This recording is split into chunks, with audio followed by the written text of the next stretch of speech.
নামাজ না পড়ার শাস্তি কতটা ভয়ঙ্কর হবে আপনি কি জানেন? নবীজি সাল্লাল্লাহু আলাইহি ওয়াসাল্লাম বলেছেন, কবরের ভিতর সর্বপ্রথম হিসাব হবে নামাজের।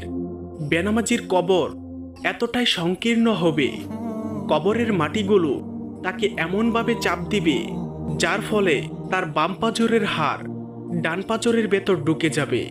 তার উপর সাপ বিচ্ছু ছেড়ে দেওয়া হবে। তারা দিনরাত তাকে দংশন করতে থাকবে। সে চিৎকার করবে, কিন্তু তার সাহায্যের জন্য কেউ আসবে না। কিয়ামতের দিন যখন মানুষের হিসাব নেওয়া হবে, তখন সর্বপ্রথম নামাজের হিসাব হবে।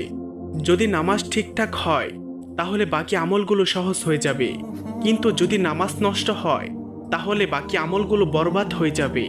আল্লাহ তাআলা কুরআনে বলেন, যখন জাহান্নামী লোকেদেরকে জিজ্ঞাসা করা হবে, কোন জিনিস তোমাদেরকে জাহান্নামে ফেললো, তখন তারা বলবে, আমরা নামাজ পড়তাম না।